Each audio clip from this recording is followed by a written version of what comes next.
In 1979, archaeologists found the oldest preserved passage of scripture ever found. The Ketef Hinnom scrolls were discovered in southwest Jerusalem during a 1979 excavation. Since the small scrolls were metal, the archaeologists had a difficult time unrolling and deciphering their text. The first word the archaeologists were able to decipher was the name Yahweh. After much work, they were able to read the entire scroll. It contained the priestly benediction from Numbers 6. The smaller scroll also contained the benediction from Numbers chapter 6. It took so long to unroll and decipher the scrolls that the material was not published until 1989.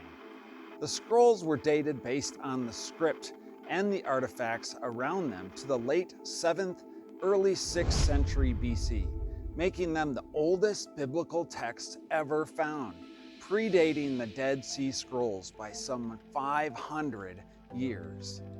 This shocked some because a prevailing theory among minimalist biblical scholars was that the Torah, including these biblical passages, was not written until centuries later, following the 586 BC destruction of Jerusalem. However, in a 2004 study, high-definition photographs were examined by 4 scholars of 4 different institutions, concluding that the new techniques enabled them to reaffirm with confidence that the late pre-exilic period is the proper chronological context for the artifacts, a conclusion now accepted by the mainstream that the Torah was in use during the First Temple period. Whatever the answer is, the evidence is clear that the Ketef Hinnom scrolls, that choice passages were picked from a compilation of scriptures in existence during the 7th century BC.